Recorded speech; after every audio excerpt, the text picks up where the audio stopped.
My name's Denise Allen, and I got a camera for high school graduation. I was hooked. I mean, that was the best gift I could always ever have gotten. I've always taken pictures with the little cheap cameras with the light bulb on it. I guess I'm telling my age. But I wanted a real camera for high school graduation. I am a teacher who's getting ready to retire. I've taught for 28 years, and I'm also a freelance photographer. I used to do weddings and things. I don't do that too much anymore. Now I do events. I love portraits. Also, I do different documentary projects or art for social change. It's Brianna Barnum. Okay. I am 17. And in 12th grade? Yes. I run. I did cross country last year. I didn't do it this year. I now manage the track team because I don't like track very much, so I'd rather manage it. I'm also a part of Black Cultural Awareness Club. What do you want to do I'm next? going to Gwinnett Mercy University, and I'm going to major in pediatric nursing, and I plan to be a pediatric nurse for trauma patients. And all my cousins are nurses, and I've seen how they interact with their patients and stuff, and I even got to meet one of their patients, and I thought after that I was I have to do this. I already love kids, and to be able to help them out and then interact so nicely with them, so it's more really serious. And I think it's because if you watch a kid and you see that they're really hurt, and then you can watch them grow and become better and healthier, it's a really positive feeling, I guess you get. Have you ever experienced any trauma? Not drama, trauma. Trauma. Nothing major except losing my hair. Okay, tell me about that. It started when I was 7. It was little spots the size of a quarter. At first, my mom didn't say anything when she would do my hair. She kind of just brushed over it. And then one day I was in the shower and I felt my head and I was like, oh my gosh, what is that? So I ran. I was like, Mom, my hair is coming out. And she's like, I know. She's like, I talked to your doctor and they said that you have alopecia. And so I didn't understand it, so she explained it. She basically told me that I was going to lose all my hair and possibly my eyebrows and my eyelashes. And I was devastated. You're 7 years old in a world where kids are cruel. Everyone can be cruel, but especially kids. And they teased a lot. And it was really hard because everyone else had hair and long pretty hair, and they would flip it around and that kind of stuff. And then I'm just sitting there oh. So then it started coming out. Then I lost my eyebrows, and then I lost my eyelashes. I just felt ugly because everyone would look at me in public or they'll point at me. It was just a really hard time. A couple years ago, it was almost 2 years ago when it started, I used to have locks past my shoulder, and they started falling out. My hair started thinning. It was a slow process at first, and you try to hide it, and you pull it this way or pull it that way, or they take 2 locks and put them together, and it just wasn't working. Went around to different doctors. No one knew anything. They can call it stress. Some people say it could be the lupus, but everything was just a guessing game.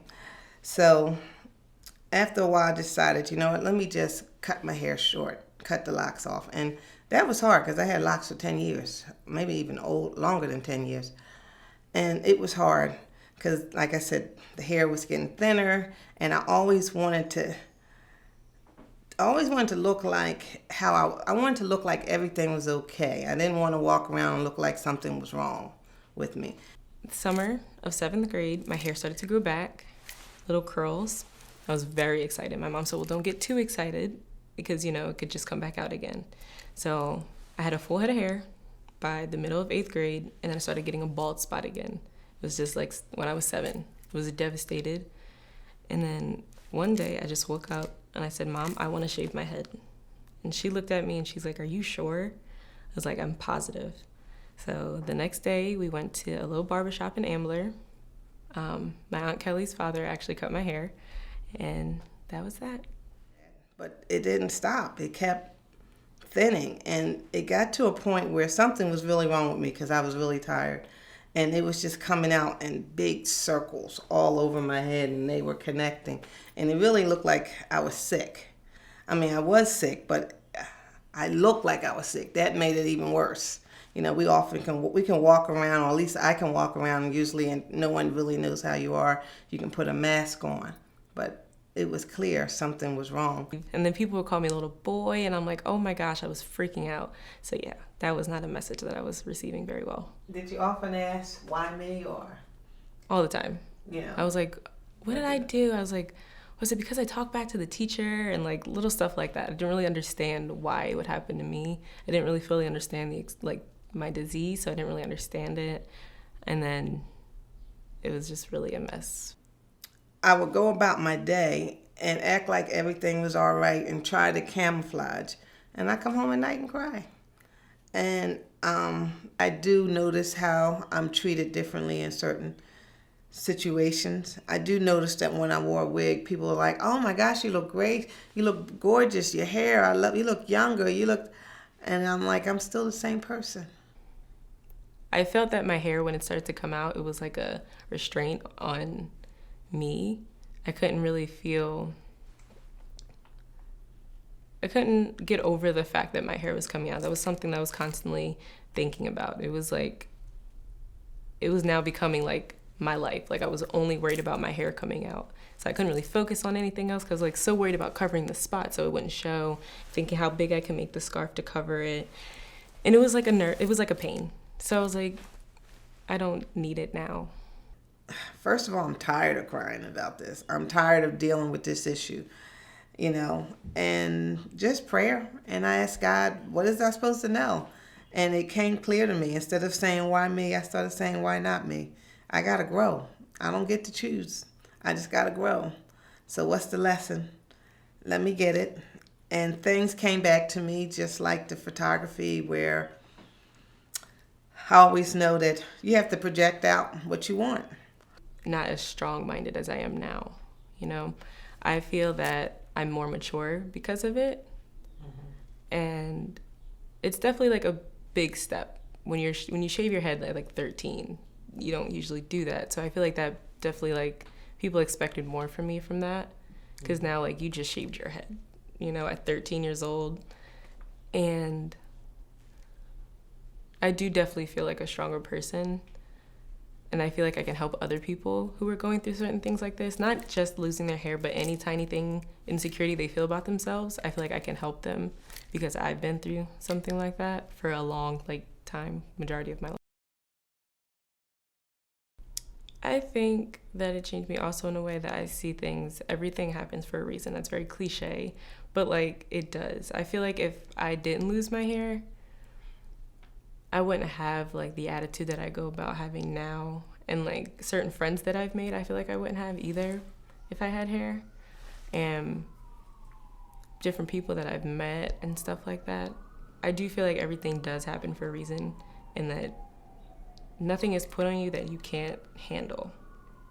So I feel like I definitely learned that from this. So now I can look at things like any other problem that it comes my way, I know I can handle it because I handled this. So I had to get used to the hair cut off, and I had to realize that it doesn't define me, that it's an accessory, one that I wanted, but I want diamonds too, so it's, can't have one, I can't have the other, it's no big deal. And it kind of allowed me to be free to be whoever I wanted to be. Growing, and I just looked at my hair as being the cover of my soul. It's not me. The whole body is just a cover of it. It's a shame, but we're often judged by the cover and not the soul. So it has made me try to look at people a little differently, have a little bit more tolerance with my students, because I realized that they're just souls trying to find their way. But it made me start looking at people differently, and just knowing that it's all about developing the soul and the person that you are within. I mean, yeah, you need to take care of yourself. You need to exercise and this, that, and the other. But the real work is what you do inside.